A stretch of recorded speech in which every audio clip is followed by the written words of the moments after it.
Explainer session में हम मिलकर एक बहुत ही कमाल का सफर तय करने वाले हैं। हम बिल्कुल बुनियादी इलेक्ट्रिकल साइंस से शुरुआत करेंगे और फिर देखेंगे कि कैसे हम मुतहर्रिक यानी डायनेमिक ई टेक्सटाइल प्रोजेक्ट्स बना सकते हैं।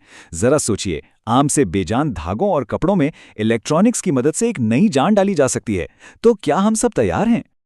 और ये हमारा आज का हतमी मकसद है, जो इस बात को इंतहाई शानदार तरीके से वाज़ेह करता है कि हम किस तरफ जा रहे हैं। ये कोई आम कपड़ा नहीं है, बल्कि ये एक रिस्पॉन्सिव क्लोथ है जिस पर हम आज काम करने वाले हैं। मतलब हम सीखेंगे कि कैसे धागे और छोटी छोटी माइक्रोचिप्स मिलकर इस तरह का हैरत अंगेज आर्ट तख्लीक करते हैं।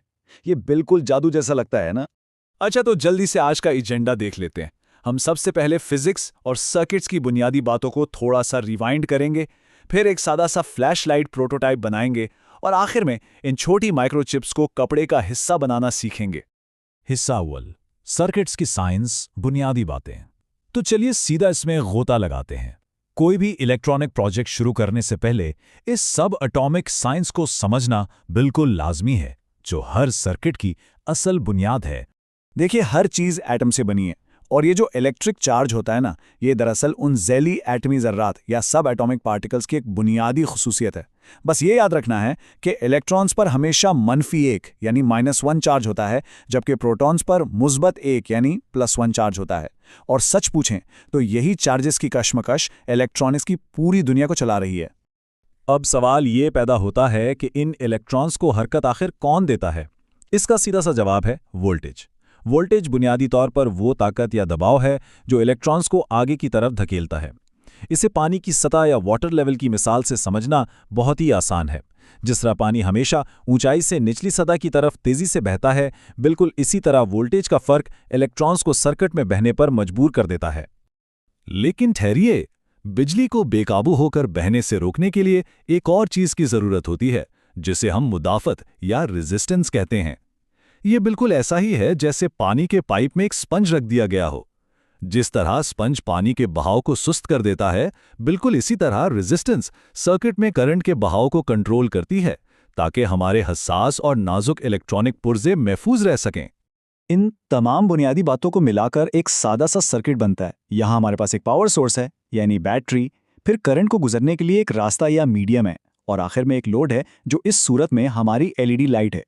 जब ये तीनों चीजें आपस में जुड़ती हैं और स्विच ऑन होता है तो करंट अपना रास्ता मुकम्मल करता है और बूम, लाइट जल उठती है। हिस्सा दोम, प्रोटोटाइपिंग, फिजिक्स का अमली मुजाहिरा। अब वक्त आ गया है कि इस थ्योरी को अमली शक्ल दी जाए और एक मज़ेदार सा फ्लैशलाइट प्रोटोटाइप बनाया जाए। एलईडी इस्तेमाल करते वक्त सबसे अहम चीज़ इसकी पोलैरिटी को समझना है। एलईडी की एक टांग लंबी होती है जो कि पॉजिटिव या एनोड कहलाती है, और छोटी टांग नेगेटिव या कैथोड होती है। एलईडीज बिल्कुल वन वे ट्रैफिक की तरह काम करती हैं। इलेक्ट्रॉन्स सिर्फ एक ही सिमत में बह सकते हैं। अगर हमने इसे उल्टा जोड़ दिया तो यकीन माने सर्किट बिल्कुल काम नहीं करेगा। और यहाँ एक इंतहाई अहम इंतबाह है, प्लीज़ इस बात का खास ख्याल रखें, कभी भी, और मेरा मतलब है कभी भी, एलईडी को बगैर रेजिस्टर के बराह रास्त पावर सोर्स से मत जोड़ें, वरना बहुत ज़्यादा करंट गुजरने की वजह से एलईडी उसी वक्त जलकर खाक हो जाएगी। रेजिस्टर वो सेफ्टी गार्ड है जो करंट की मिकदार को कंट्रोल में रखता है ताकि हमारी एलईडी पर बोझ ना पड़े। चलें, अब अपने हाथों से काम शुरू करते हैं। हम एक क्राफ्ट स्टिक के दोनों तरफ कॉपर टेप लगाएंगे जो तारों का काम करेगी। फिर अपनी एलईडी की टांगों को इस टेप से जोड़ेंगे, एक कॉइन सेल बैटरी लगाएंगे और आखिर में एक आर्म से पेपर क्लिप को बतौर स्विच इस्तेमाल करेंगे। ये एक इंतहाई सादा और तेज तरीका है फिजिक्स के नसूलों को एक मादी यानी फिजिकल शक्ल देने का। तो यहाँ सबसे अहम नुकता यह है कि हमारा ये छोटा सा कागजी प्रोटोटाइप दरअसल एक मुकम्मल डायरेक्ट करंट या डीसी सर्किट की एक बेहतरीन मिसाल है। बैटरी के अंदर मौजूद कीमियाई तवानाई इलेक्ट्रॉन्स की हरकत यानी काइनेटिक एनर्जी में तब्दील होती है और हमारी एलईडी को रोशन कर देती है। कमाल है ना? हिस्सा माइक्रो कंट्रोलर्स और वेरिएबल टेक यानी पहनने के काबिल टेक्नोलॉजी। अब हम सख्त और सादा सर्किट से निकलकर कपड़ों में इस्तेमाल होने वाले एडवांस्ड हार्डवेयर की तरफ एक कदम आगे बढ़ रहे हैं। सबसे पहले हमें माइक्रो कंट्रोलर को समझना होगा। ये बुनियादी तौर पर एक बहुत ही छोटा सा कंप्यूटर होता है। इसमें अपना एक प्रोसेसर, मेमोरी और मालूमात वसूल करने और भेजने के लिए इनपुट और आउटपुट की सलाहियत होती है। दरअसल ये माइक्रो कंट्रोलर हमारे आने वाले ई टेक्सटाइल प्रोजेक्ट्स का दिमाग होगा। अब यहाँ जो सबसे दिलचस्प बात है वो रिवायती और जदीद हार्डवेयर का फ़र्क है। रिवायती आर्डिनो यूनो बोर्ड चौकोर और कदरे सख्त होता है।